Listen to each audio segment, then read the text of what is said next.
Oh, the light came on. That's the winter evenings starting to come back in. Hi guys, welcome back to another video. Peter Kennedy, Kennedy's Garage, Portlaw. What do we have today? We have a little 2016 Mercedes A-Class, and our problem is that power steering malfunction. See owner's manual. I wonder what the owner's manual says. It says the car is broken. Visit the workshop. We have no power assist steering. Anyway, our steering is just too heavy. Customer can't drive it. I think the AA may have looked at this, and I think they said they thought it was going to be a steering rack or something along those lines, which is very straightforward. It's going to be a steering rack. So what are we going to do? We're going to get in, just have a little look. What I know of on these things, we should, in theory, I believe, have two fairly robust power and grounds, okay? That's actually the power feed for the motor itself that drives this. And then I believe we should have two CAN communication wires, okay? That's what I believe we have anyway. But we're going to get it up. I have just reversed in, so I'm sitting in the middle of a lift at this point in time. I'm going to get it up in the air, have a look, make sure I have power at our power feed, ground at our ground feed, and then maybe that we have two CAN signals at the CAN wires, and just see where we go. We get up in the air and have a look. Just before I go up in the air, I'm going to do a fast code scan, have a little fast look with our scan tool. We have in electric power steering, we have C159209 component fault, electric power steering servo motor fault. And then we have a P063549 electric power steering has malfunction. There is an internal electrical fault. I think that's enough for us. Then up here at engine control module, I'd suggest that that's all based to with our electric power steering. Select error codes / events menu and engine control module, then read fault memory. I'm going to suggest that maybe that crack is happening because of that crack. I do see down here that we have an AC problem, but I don't think that's going to concern me today, and I don't believe it's going to be causing our problem as well. What I might do is I am actually squeeze myself in. I'm going to do my generic engine is running. I'm going to do my generic stall out of the engine. Do a quick erase and just see what happens. Okay, so we'll quick erase again. Okay, these two faults are not going away, so our electric power steering fault is not going away. So we have hard faults. So long and short, we get underneath, do a little bit of testing, and see where we go from there. Okay, A-Class up in the air, and yeah, I go and doing a little bit of looking anyway to start with. So when I look up here, here's my electric power steering rack sitting here. I have the car running at this point in time. I have two very robust wires coming down, which I believe are the power feed for it, okay, for the electric motor. Top one is brown, suggesting it's going to be a ground, because browns are normally used on kind of Germany yokes as a brown. We have down here then the red, and the red I'm suggesting is going to be a power feed. And then if I roll up a little bit further, there is, if we can see, two block connectors sitting in here. This one up here with 5 or 6 wires on it is only coming up and around and up and onto the steering column itself up there, which is just only, I believe, a steering angle position sensor, okay? So that's going from the column down onto the motor itself. Now, this other little block connector here, which is very small and going into the loom just there, right beside the actual two heavy wires, that is just 2 wires. If I can get up and show you. Okay, I can't get the conduit back off it. I'll show you in a moment when I'm back probing anyway, okay? So for now, that's not of great concern to me. But I have just stuck in the 2 channels, channel A and channel B, on our picoscope. And what I'm actually looking at, just took a separate ground off the actual subframe. So our blue channel is going into our power feed, so that blue cable there. The red channel is going into the ground. And if we come over here and have a little look, we have battery voltage there. So we've about 14 volts or so currently on that red cable. Now we go into the actual brown one, the red one, we have 0 volts there, okay? So ground, we're calling at this point relatively good, and power feed at this point relatively good. But what I'm going to do, and I'm probably not going to do it on camera, I'm just, well, maybe I can do it, I don't know, I'll probably not be able to do it one hand. Okay, there is one side of a H7 bulb, so I'm doing is I'm load testing the actual power and ground. Okay, we have that lighting quite strong, and when we come in here, we're still carrying our 14 volts, and our ground is not so bad. There is a little bit of discrepancies there, but I am aware that we're going to have a lot of hash because of this bulb being stuck in there, and God knows what's happening inside here.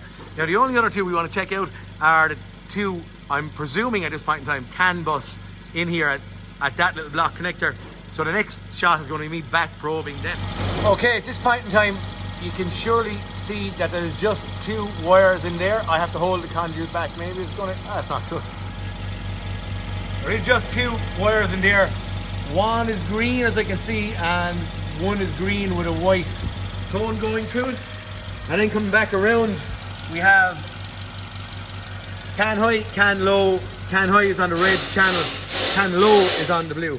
Freeze that. Again, if you want to maybe go in, I'm nearly happy enough with that, but if we want to go and zoom, we'll go again.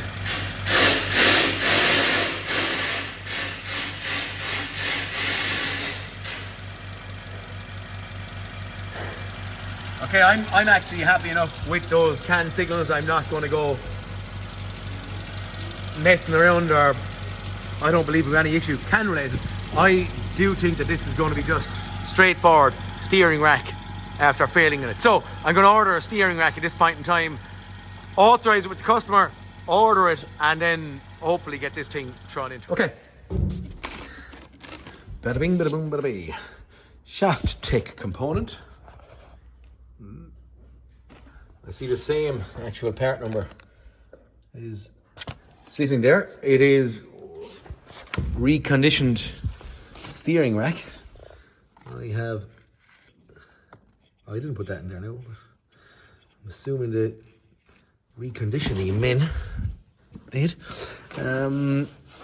Yeah, quite an expensive component. This is what I was talking about earlier on. There's our steering angle sensor. Comes out around and into that block connector there with about 5 wires or so into it. What am I thinking? I'm thinking that we're going to get this. I was in my head, I've taken a screenshot of the software and hardware version on the scan tool, but I don't know what coding has to be done here, but I'm going to plug and play. How am I going to plug and play? I'm going to just stick it into it. I have a transmission jack sitting here. I'm going to, well, that little loom comes off relatively easy. And I'm going to hang my loom down a little bit, sit my rack here, and see when my fault's clear, or what do I get?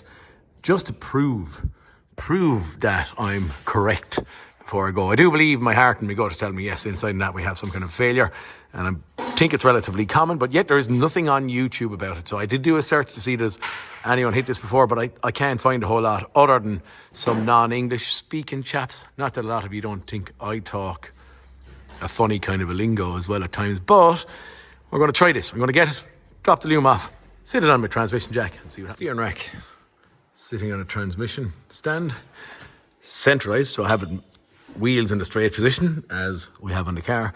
2 block connectors off, sitting in there. Let's go up and see what happens when we try and clear codes. Okay guys, in the immediate I just turned on the ignition and I was doing a code scan, but I don't know, was it giving me that steering related fault? This is now because of the diagnostic machine or scan tool. I thought it was giving me that message straight away. List. Okay, we had power supply too low. I disconnected everything, so in theory that could be creating those problems. Quick erase, just see what happens.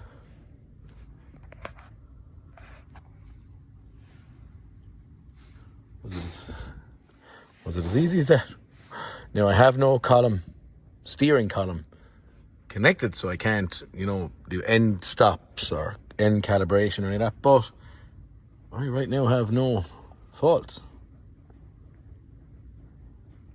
There's something in here anyway, so on.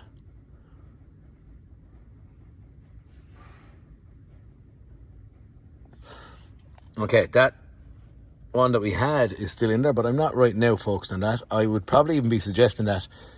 I don't know what it is. I wonder, there's something in my head say that P06DA is oil control, engine oil pressure control. I don't know, do I have a video on something like that? Anyway, for now I'm not getting a message up in the dash. We don't have our, where do I see my electric power steering with no faults. Is this a positive and a fast? Okay, I'm confident enough now to get this subframe dropped, the rack changed. I'll give you a couple of pointers on that and get this thing put together and boom, out the door, fast as we can. Path I have chosen so far is needed to get a little bit of a visual on what I'm doing, so I took off these two lengths of trays. I took off some of the bolts out of the wing liner just to get a little bit of room so I can get in here. I'm not taking off the wing liners, any of the two of them I'm hoping. I'm going to maybe take out 2 bolts here out of an exhaust bracket. There's going to be bolts going through the wishbone bushing into the actual chassis. I'm going to watch out here. There's some kind of wiring harnesses and they look fairly dainty sitting in there. Don't know what they are. Actually, they're for ABS and brake wear indicators. I'm going to take out them. There we have 1, 2, 3 bolts holding the rack on. So I'm going to take off that because I haven't taken off the steering column up above as of yet. I'm probably going to put out these 2 bolts out of the actual engine mount because it's going direct up onto the sump or whatever you want to call it there, a lump of iron holding on the drive shaft. And then I'm going to get out these 2 here. I'm going to leave the bottom ball joints connected and I'm hoping that my subframe will just sit or hang down nearly, rather than being up like that, it's going to be nearly parallel, if that makes sense. I'm hoping that that's going to give me enough room then to disconnect my steering column and slide out my rack, slide in the new one. Couple of bolts pulled out, not a huge amount in it. More bits of plastic, clips and stuff. And when I did, lo and behold, rather than bolts in here, there's actually nuts on that exhaust. Yeah, this all came out relatively handy so far. So my rack is now sitting what I would class as, movable. Still hanging on the track rod ends. I thought there was a little bit of tension on that, so I took it off. This side seems to be okay. Seems to be plenty of wiggle room there. That's kind of it. I need to get in and get the steering column off. I think we should have enough room to slide it out. Take off the track rod end, and the steering column. And I'd say this thing will wiggle across, not a bother. Fingers crossed. At this point, guys, I have gone up, taken out my steering column. The only bit of advice I'd give any of you is to take it off before you put it up in the air. Bit tight when you're upside down. Track rod ends are off. I've also chosen to take off a little heat shield here and a little heat shield on top of the rack. I've taken that off also, just to give me a little bit of room, and I don't like bending or struggling to get any of these out. So just about 4 bolts on the rack for the heat shield, 2 bolts here. So that's that out. I think now it's time to try and wiggle this out, and I'm definitely going to do that off camera. But if you come over here, it's a bit, maybe it's a little bit tight with that thing on it, but this all comes back a bit. I think I will have more room than that, or at least I should have more room than that. It was folding out. Maybe better off take it off the wing liner, but I'll give a little bend and flex and just see what it come out anyway. Fast. I just wedged the wing liner up there and then looked in from the bottom. Happy days. I did undo these block connectors over here for the ABS and brake pad wear indicator, just for a little bit of room, and then my subframe actually hung down further and the rack nearly came out that way quite easily. So, same thing in reverse. In goes the other rack. Before I put it up, as I think I showed earlier on, I got the steering rack in its centre, so I went a bit of turn and a half that way, turn and a half that way, back to the middle. And right now what I've done is I've just got a measuring tape, and I've thrown measuring tape from there to the nut, there to the nut, ballpark, about, I think it's 250 millimeters. Same thing over there, 250 between there and there, there and there, and transfer it over this rubber. I'm going to leave the track rod ends off until she's actually up in place, but I'm happy enough. Our positioning is the same here as it is here. Our steering column, above is in the center, and I'm ready for this thing to go back up and into place. Okay, and just like that, she's back together. Any nuts, bolts, have a bit of an under tray to put on there, but I'm going to throw on wheels, drop it down the ground to make sure the under tray's in the back, that everything is right, probably before I assemble my bits and pieces down here. But what we took apart to change the steering rack is replaced at this point in time and reinstated, or whatever you want to call it. Any bolts, heat shields, all the little clips, brackets, track rod ends, which were seized onto the old rack, of course they were, are swapped around. Wiring, actually I have a wiring block connector out there. Okay, but it is interior all back together as it should be. Time to get underground and see what happens. Okay, back in for our first start with our steering column connected down here. One word of warning to anyone that's doing this and watching: just make sure, as I have done, made sure the steering wheels were straight, made sure the steering wheel itself was straight.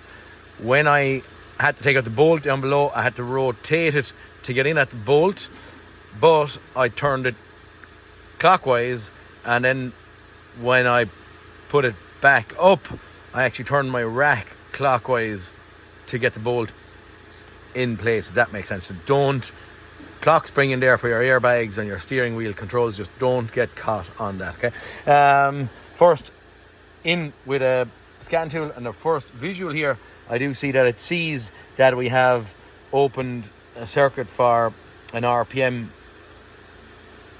sensor on one side, because I didn't turn on the key. I just sat the key into place, and when I sat it into place, it disengaged the steering lock so I could turn. So at that point, even though I didn't turn on ignition, I'm presuming I have given power to some modules somewhere that it saw that. So we're going to give a quick erase here.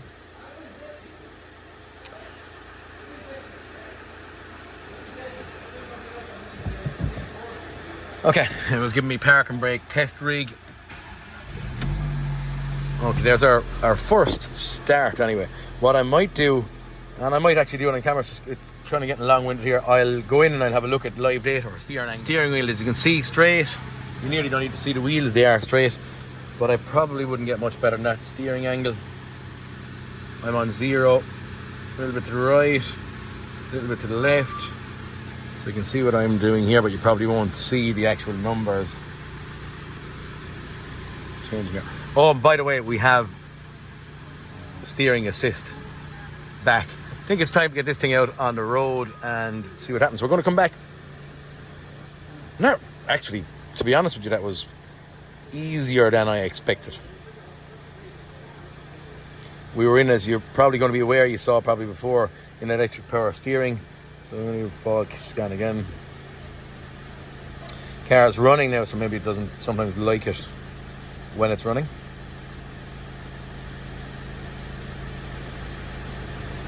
Okay, so this is still there. That's the fault we had originally. I must actually check that out and just see, is it, to do with oil control. But right, give it a test drive and see where we're at. Okay, that is that. I've just been out on the road. I'm at doing the tracking on it, and then I've gone off for a test drive just to make sure everything is okay.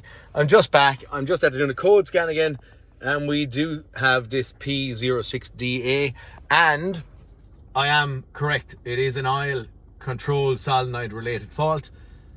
Probably thought that maybe some of these might have been integrated into all the malfunctions that we were having because of the power steering gone, ABS, traction control, all that kind of stuff. Yeah, I'll put a link. I'll put in a screenshot now, and I'll also put a link in the description about that P06DA00. If you want to go and have a look at that. But for this one, look, I'm going to say there is not much on YouTube or any of that crack about this. I did do a fast search before I jumped into it. So in theory, a lot of non-Irish speaking, as I said, I think chaps, but this is probably what I'm seeing one of the first on changing or racking one of these.